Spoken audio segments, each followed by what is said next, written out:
আজকে আমাদের মা বোনদেরকে লক্ষ্য করে বিশেষ করে যে 11টি করণীয় আপনাদের জীবনকে সোনালী জীবনে পরিণত করতে পারে, আপনাদের জীবনটাকে সমৃদ্ধ করতে পারে, সুখী করতে পারে এবং আল্লাহর কাছে আপনাদেরকে জান্নাতের উপযুক্ত করবে।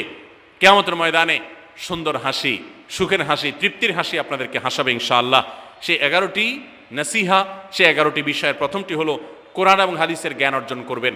অনেক ভালো ভালো বই আছে কোরআন হাদিস ভিত্তিক, সেগুলো পড়বেন। দিন শিক্ষার যত আয়োজন আছে সেগুলোর সাথে সম্পৃক্ত হবেন।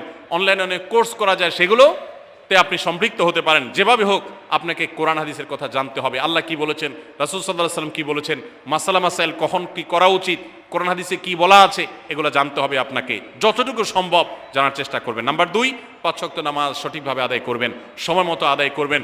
জোহরের ওয়াক্ত বাসার কাজ কাম শেষ করে গোসল করে একেবারে 3টার দিকে একসাথে পড়বো, এটা করা যাবে না, বরং সময় মতো আদায় করতে হবে। এবং মেয়েদের যে সতর, এই সতর ঢাকার পরে সতর্ক থাকতে হবে। পুরো শরীর মুখমণ্ডল ছাড়া যেন ঢাকা থাকে, চুল, গলা, হাতের গোছা, কনুই, এগুলো যেন দেখা না যায়, খেয়াল রাখতে হবে। এবং নামাজ ধীরে ধীরে পড়তে হবে। অনেক মহিলা অনেক দ্রুততার সাথে নামাজ পড়েন, এবার পড়লে হবে না।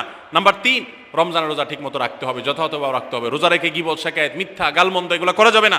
নাম্বার 4, স্বামীর আনুগত্য করতে হবে। নিজের কাছে খারাপ লাগলেও একটু সবর করতে হবে, যতক্ষণ পর্যন্ত স্বামী ন্যায়সঙ্গত কথা বলে, অন্যায় কাজ করতে না বলে, গুনাহের কাজ করতে না বলে, ততক্ষণ পর্যন্ত তার কথা মানতে হবে।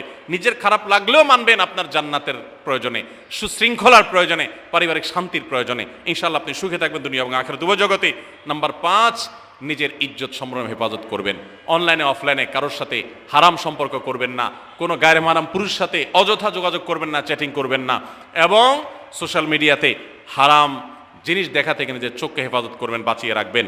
নাম্বার 6, নিজের সন্তানদেরকে দিন শিখাবেন, তাদেরকে কোরআন হাদিস শিখাবেন, উত্তমভাবে লালন পালন করবেন, তাদেরকে নামাজ শিখাবেন, মেয়েদেরকে পর্দা শিখাবেন, তারা যেন চরিত্র হেফাজত করে সেই শিক্ষা তাদেরকে দিবেন।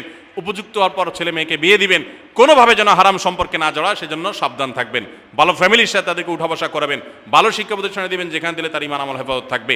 নাম্বার 7, আল্লাহর শুকরিয়া আদায় করবেন, বান্দারও শুকরিয়া আদায় করবেন। আল্লাহ যা দিয়েছেন, যতটুকু আছে স্বামীর সংসারে আলহামদুলিল্লাহ বলতে শিখবেন, আল্লাহ তাআলা বাড়াই দিবেন ইনশাআল্লাহ।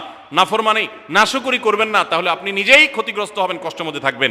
আর শুকরিয়া আদায় করলে আপনার নিজেরই মানসিক প্রশান্তি হবে, আল্লাহর নেয়ামত বাড়িয়ে দিবেন। নাম্বার 8, কোনো প্রকার অভিশাপ গালমন্দ করবেন না, সেটা ছেলে মেয়েকে হোক, সংসারকে হোক, স্বামীকে হোক, কোনো কিছু না, ধৈর্য ধারণ করতে হবে। পুরুষদের জন্য এই কথাগুলো প্রযোজ্য। আর নাম্বার 9, আত্মীয়তার সম্পর্ক রক্ষা করতে হবে, ছিন্ন করা যাবে না। নিজের স্বামীকে তার বাপ, তার বোন, তার মা, তার ভাই, তাদের সাথে সুসম্পর্ক বজায় রাখতে সাহায্য করবেন, বাধা দিবেন না, পারলে আরও সাহায্য করবেন, এতে আপনারই লাভ হবে। আবার স্বামীদেরও উচিত স্ত্রীকে তার পরিবারের সাথে সম্পর্ক বজায় রাখার জন্য সাহায্য করা। মেয়েদের উচিত তাদের মা, তাদের বোন, ভাই, তাদের সাথে আজকাল মোবাইলে যোগাযোগ করা যায়, খোঁজ খবর নেবেন, কথাবার্তা বলবেন। স্বামীর সংসারে আসছেন দেখে বাপের সংসার ভুলে যাবেন, সেটাও যেন না হয়, খেয়াল রাখতে হবে। নাম্বার 10, যতটুকু সম্ভব দান সাদাকা করবেন।